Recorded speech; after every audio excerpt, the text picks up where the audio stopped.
So the Outer Worlds 2 has lots of unique weapons and armor you can get early, but many of them are very easy to miss due to all the early game choices like siding with Milverstreet or Kaur. But it is actually still possible to get every quest reward. So here's a step-by-step guide to Paradice Island. So after the prologue, you're going to land on Paradice Island, and just north from the landing pad, you'll discover Fairfields town. And it's here where you'll be able to start several side quests. The first thing I recommend getting though is the double jump ability. This unlocks the jet booster that lets you get to secret areas much easier, so it's much better to get this early on. And to do that, after we land on the island of Paradise, we can head over towards Fairfield, where we will find the police station in the main town. And just outside, you're going to meet this gentleman who wants you to go to Spire Grove to recover some schematics from his business partner. Now, Spire Grove is located up the mountain to the southwest of Fairfields, just here on the map. And if you have an engineering skill or free, you can just come here straight away and you'll be able to repair the lift, which takes you up the mountain as a shortcut. However, if you don't have an engineering skill or free, you will need to go all the way around to the west and then south around the base of the mountain, where you can then head up the hill to reach Spire Grove. Once you arrive, you'll see a large lifting platform as you head over, and when you reach it, you'll see an NPC jump off the top to his death.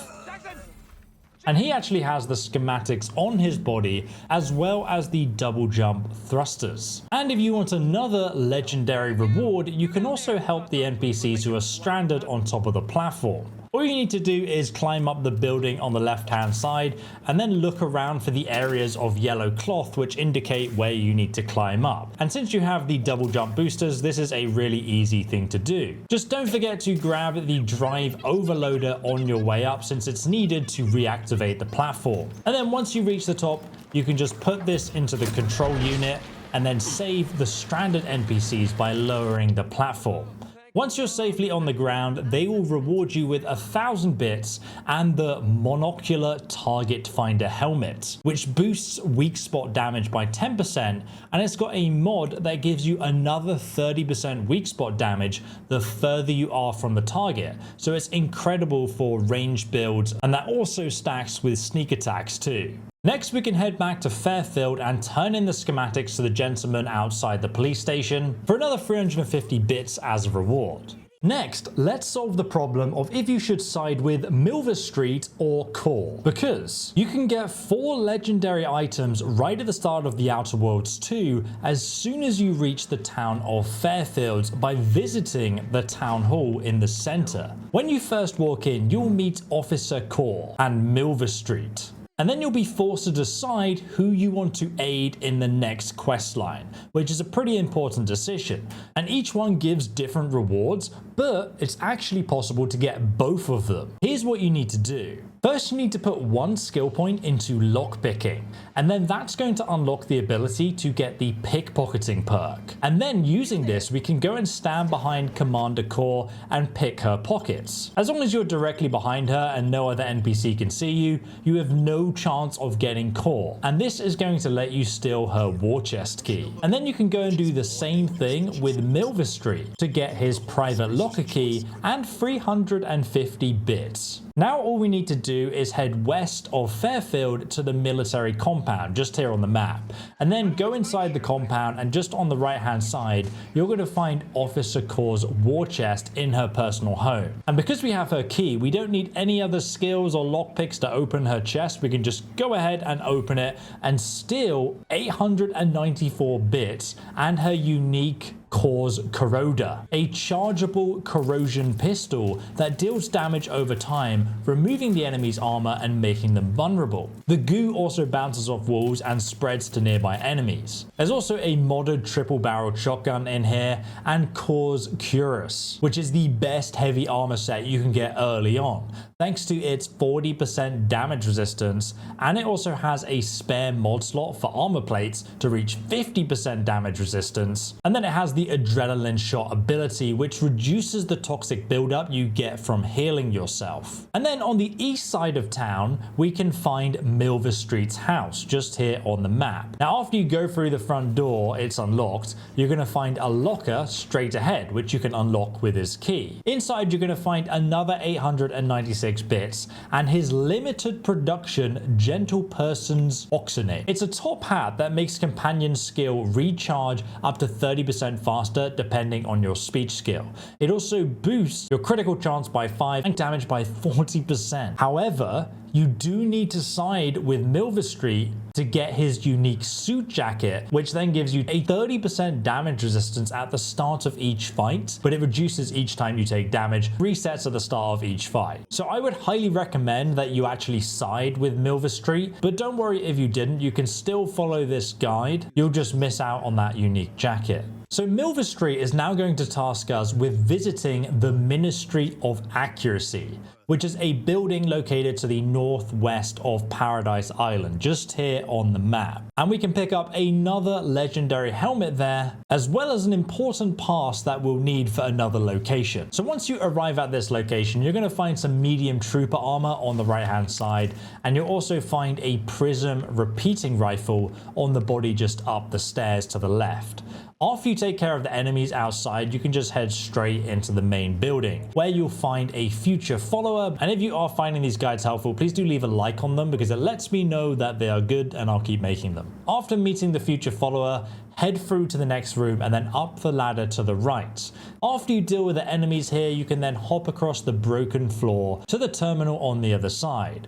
Make sure that you select the option to print your Euphora Arc Pass. You will need this pass later on to get into the Auto Repair Centre easily. Next, we're going to carry on through the Ministry of Accuracy building until we reach the final terminal room. It's pretty linear, so you won't get lost. But once you arrive, you'll be able to make a copy of the New Horizons for mental refreshment, which is what Milverstreet wanted you to get. You can then pick up the high security lockbox on the table, and underneath the officer's hat, right next to it, you're going to find an infantry cap with an advanced decryption key that you need to open it. Now, if you actually want to open these high security strong boxes, you do need to fast travel back to your ship just over here on the map at the loading bay. Once you're in your ship, you can then cycle through the different legendary boxes until you find the tactical projectile defense dome, which is the strong box you just picked up. And once unlocked, this helmet boosts your energy recharge rate by 40%, and the safety sphere mod automatically destroys any projectiles that come too close at the cost of the user's gadget energy. An incredible helmet overall.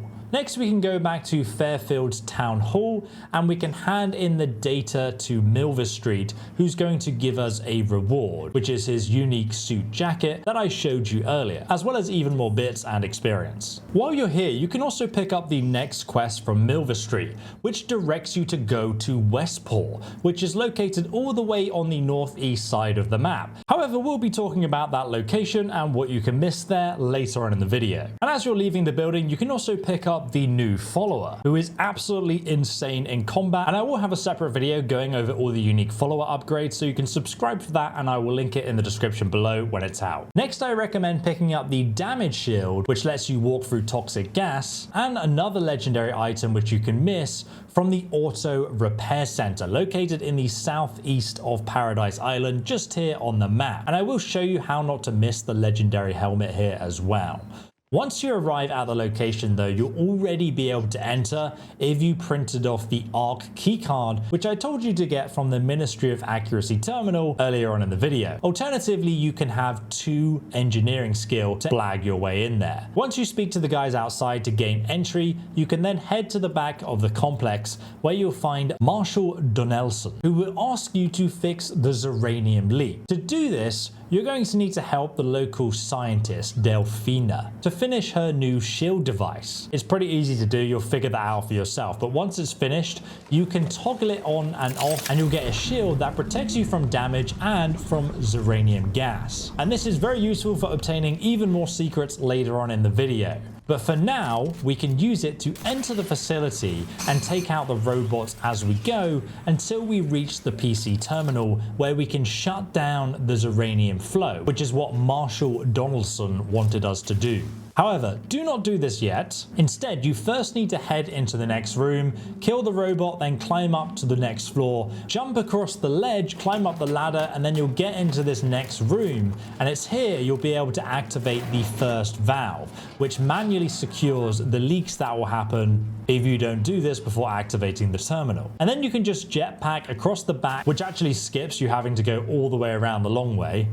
And then you can close the next valve. And after that's done, you'll be able to drop down this ladder here, and that takes you back to the computer terminal below. And now you'll finally be able to isolate the flow of Zyranium on that computer terminal. And then we're done, and we can go back to Marshall Donaldson for some more bits, weapon mods, and most importantly, the dose, the unique helmet with the poison mod. Now, whenever you stand in a Zyranium cloud, you'll get poisoned 50% slower.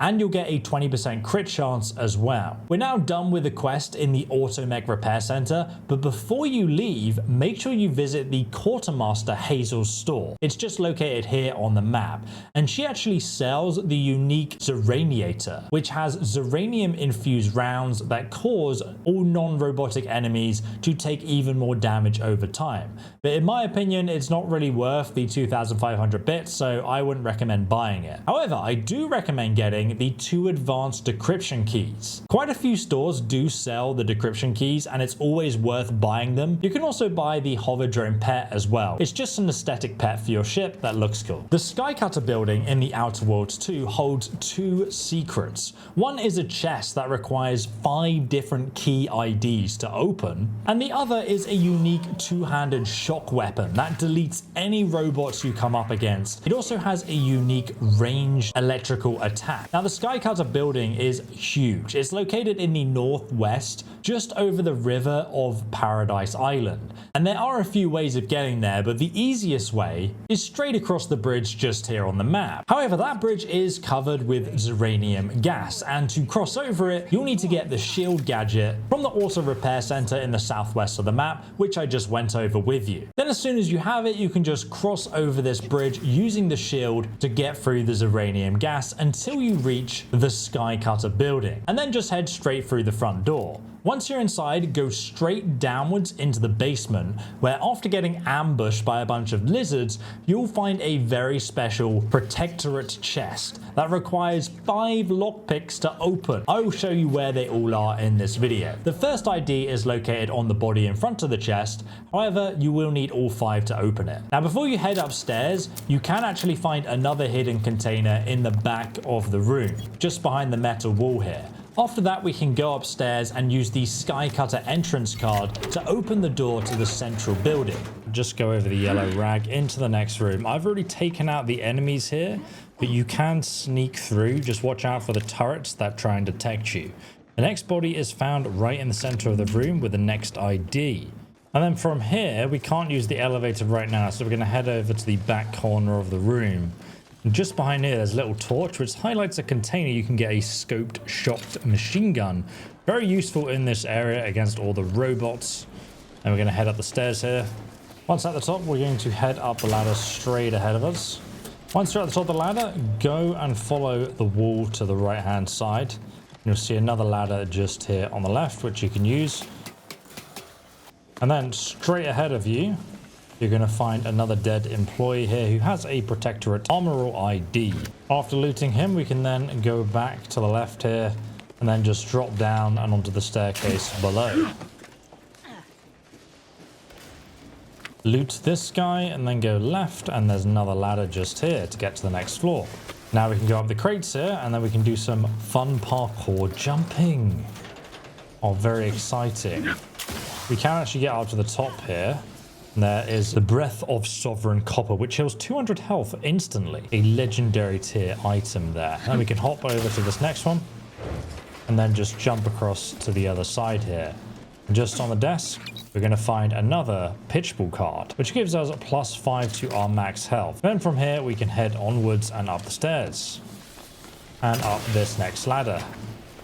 At the top of this ladder, you're going to find another body just over here with a sound recording, and his access ID card allows you to use this terminal here, which lets you restart the lift. And this is what we're going to need to use to access the rest of the building. And then finally, the lift is going to show up after 3 waves of enemies. And now we can access all of the different decks. Let's go straight up to deck 7. As you come out the lift on the right hand side here, you'll find another container which is unlocked, and that has the pitchball card Connor Walsh, which gives you +1 gadget NG meter max. It also has the Officer Regalia. It's a heavy armor set with a chance to ignore incoming attacks while below 50% health. And now we've looted that, we can go, and now we can head outside to Paradise Island. And right ahead of you is where you're going to find the final Admiral ID. And there's also control panel schematics on his body too. So after looting that key, there is a unique weapon embedded in the side of the machine here, which you cannot currently take without getting electrocuted. So first we must come to the Skycutter control panel, and with the schematics we just looted, we can now create a power surge to damage the Vox power relay. After doing this, it comes back to the earth and the Skycutter goes into shutdown mode, which means you can now get the unique melee weapon embedded in its side. The Thunderstruck deals 66 shock damage with a swing rate of 1.1 per second. And its unique ability Crash of Thunder. Heavy attacks with this weapon will send forward a thunderous projectile to shock foes. A melee weapon that shoots projectiles? Shocking. Let's test it out, shall we? But let's not forget, to get the real reward, we must go all the way back downstairs and take this elevator to the ground deck. So now we can finally unlock the chest. Let's go ahead and insert all 5 of these into it. Oh, you can actually see them going in too. So inside we have 934 bits, a advanced decryption key, Cadra datapad, and we also get a trauma kit as well. Now there is a chance you can mess up this next quest, which will mean that you miss out on this legendary weapon. It's located here in Westport, which is on the northeast of the map. Now earlier in the video we already picked up the quest from Milverstreet, who wanted us to go to Westport and convince the people to join Fairfields. And to do that you need to sabotage Westport. But if you instead help them first, you'll actually end up with a unique legendary shock rifle. So to do this, we need to go to the main city hall of Westport and talk to Vigilant Gogarth, who's upstairs on the balcony here. Before we convince him to leave, you must first offer your aid. He'll then ask you to get some auto mechanical parts from the Auto Repair Centre in the southwest of the map, just over here. And long story short, you can find these parts by going and talking to the quartermaster, which will then lead you to climb up onto the roof of the facility just here using the scaffolding. And at the very top of the roof, you will find the missing auto mechanical parts, which you can then pick up and return to Vigilant Gogarth back in Westport. He'll then reward you with his unique legendary shock rifle, the Emergency Stop. The big red button mod boosts your crit chance by another 5% and makes critical hits stun automechs. It also has additional room for other add-ons as well. And after you secure that unique weapon, you're now free to sabotage Westport to get the people to flee to Fairfields. So here's exactly how to do that. Milverstreet actually already gave us the equipment we need to poison the water supply just down here. And after you've done that, you can find a baseball card for a permanent +5 to your health in this lockbox right next to it. Make sure that you also go and visit the shop, which is highlighted on the map of Westport, since this robot is selling an advanced Strongbox key which you can go ahead and buy. And he's also got a unique weapon called the Adrenaline Edge MK3, which makes you passively accumulate energy and toxicity while in combat. It can be pretty good if you want to make a build around crashing from toxicity and the buffs your character gets while in that state. Next, if you visit this house just here on the map, west from Westport town, you can find a high security strongbox upstairs on the desk here. And I will be making another video on all the strongbox locations you might have missed on Paradise Island, because they all obtain unique weapons. And I'll link it below if you're interested. And you will also find a baseball card in the house next door, just down the road here on the map. It's just next to the terminal on the desk as you go inside. And if you open that strongbox, it's going to reward you with the manager's tasking hat, which gives you plus 30% magazine size, and it has the mod Inspiring Authority. So now any enemies that hit you with attacks become marked, which then causes companions to prioritize them and decreases the damage they deal to your entire party. And that also scales with your character's speech skill as well. So fantastic for that type of character build. Next though, we can get back to Sabotaging Westport by breaking into the generator room just here on the map. And to do this, you can climb onto the roof of the building and then just drop down to the left and then enter through the large hole in the wall. And this will allow you to just activate the generator and sabotage the power system. You can then switch the propaganda on the radio from this building just here on the map. You will need the keycard, which you can find in the Westport Town Hall on the ground floor. Then you can give the Auntie Choice's medical supplies to the doctor and the Purpleberry Crunch Crate to the NPC outside to convince them to leave as well. And then you've convinced everyone and sabotaged the town. So finally you can go and speak to Gogarth again and tell him that the place is falling apart, and he won't take much convincing to leave. And then the people of Westport will finally all leave to Fairfield. But you can actually pickpocket Gogarth for his room key before you leave, and then you can go ahead and loot everything inside of there and hack his terminal if you're interested. And then finally you can go back to Milverstreet in Fairfield to claim yet another bit's reward. And he'll give you his unique hat if you didn't already steal it from him. And now finally we come to the Vox Relay, the final location for Paradice Island before we move on to the next planet. And there are several missable legendary strongboxes and a few decisions that will affect the relationship with your companions depending on how you solve them. There are 3 different ways to reach the Vox Relay. The easiest method is over the wreckage east of the map, just over here, which can be done by using the double jump thrusters to cross over the river.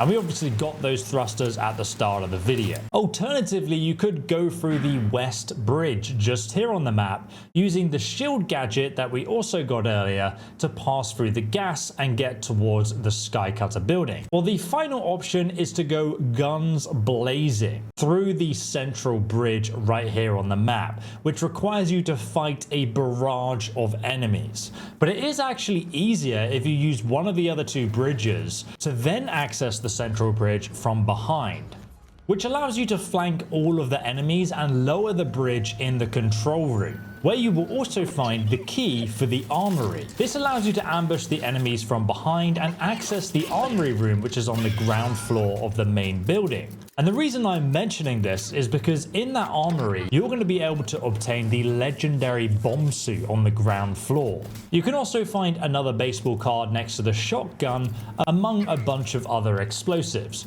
Also, just destroying all the enemies here is going to give you a bunch more experience than if you ignore this location completely. Now, the bomb suit itself is heavy armor with the extra cushioning perk that reduces explosive damage by a staggering 90%. It also has a 20% chance to just ignore enemies' attacks when you're below 50% health, so it is well worth getting and it turns you into a tank. But now you are on the northern side of the island. To actually enter the Vox Relay, if you've already followed this guide so far, you'll have access to the writ that Vigilant Hogarth gave you earlier. So now you can just walk right up to the main entrance and talk to the guard standing outside, and you can then convince him to sneak you into the front door using a body bag. Alternatively, you will have to shoot your way in or sneak your way in, which is a lot more difficult. Either way, once you're inside the Vox Relay, you will meet Marshal Corbin, who you can choose to aid. Then if you take the right and sneak towards the contraband room, which is located just here on the map, on the right wing of this building, you'll then find another legendary lockbox on the left side of the room, just over here. Once unlocked, you get Murderer's Best Friend, which is arguably the best stealth melee weapon in the entire game. The perk Killing Spree coats the weapon in blood after each stealth kill, giving you another 20% damage and crouched movement speed until you're discovered. And this actually stacks up to 3 times, so that's 60% more damage and speed, and at 3 stacks your footsteps then become completely silent. It's possibly the most overpowered melee weapon for stealth gameplay in the entire game. And then you can go ahead and access the terminal, which will tell you where the blank ID card is located, which you need to progress onwards. And after grabbing it, you can use the air vent above it to access the next area. After taking out all the enemies in the next area, I recommend going and exploring the sewers. In front of the entrance, you'll find Cadet Warden Atara, who you can actually kill or pickpocket for the armory key. Now, if you do go into the sewer itself, it does lead to the Raptidon Matriarch, which is part of Inez's companion quest out of the 2 monster bosses you have to kill. You can also find another lockbox in the cave just off from the boss room. Once unlocked, you'll get the Auto Hacker 5000, a rapid fire shock SMG that looks a little bit like the Alien Blaster from Fallout New Vegas. It deals silly damage per second, and the Scramble mod makes robots you hit have a chance to fight for you, and the higher your hacking skill is, the higher the chance that they'll fight for you. Overall, another insanely good weapon versus robots, and having a pet robot is just a lot of fun. But after getting the armory key, you can backtrack to open the armory door for a bunch of weapons and ammunition. You can then make the Vox command card at the terminal to unlock the main room, which you'll need to sneak or fight past to reach the elevator on the other side, which then takes you to the boss fight with Brigadier Montelli. Make sure that you bring some corrosive damage to help you melt through his armor, because he has ridiculous defensive stats. You can also use shock damage to take care of the robots around you too. And you can use the explosive barrels in the center of the room to your advantage to take him down. Once he is defeated though, make sure that you don't forget to go back and loot his body for his unique chain spark cannon, because you can completely miss that if you don't remember. It has the chain lightning mod, which lets you fire huge bolts of electricity that then chain through enemies, jumping from one to another to deal lots of damage. It also looks incredibly cool in first person as well, with like the voltage things coming out the side. But the next part of the mission is very important though, so please do pay close attention, because in the next room you're going to find a chocolate bar on the desk which has the hidden ID card inside it that lets you access the terminal, which then lets you unlock a secret room where the terminal will tell you where De Vries is hiding, which is part of the main quest. However, it also activates a failsafe that causes the Vox Relay to take off and crash into Fairfield town unless you do something about it. If you go to the console, you now have a choice to reroute where the Vox Relay will crash, but without level 4 hacking skill, you won't be able to make it crash into space. The only other choice is either Fairfields or Westport, and it will completely destroy either settlement that you pick. Obviously though, if you follow this guide, there's currently nobody left in Westport apart from the robot trader. So go ahead and full send the Vox into Westport to spare everyone. But after you've made your decision, you can use the lift to escape. Now, if you actually do visit Westport later on, the town is now completely inaccessible after the crash. And it will be the same case with Fairfields if you chose to crash it there instead. But now you've made all the major decisions on Paradice Island, which unlocks the next planet location. However, before you depart, there's actually lots of other legendary weapons you might have missed that are scattered all over Paradice Island still. So you can find them linked in this next video just over here or in the description below.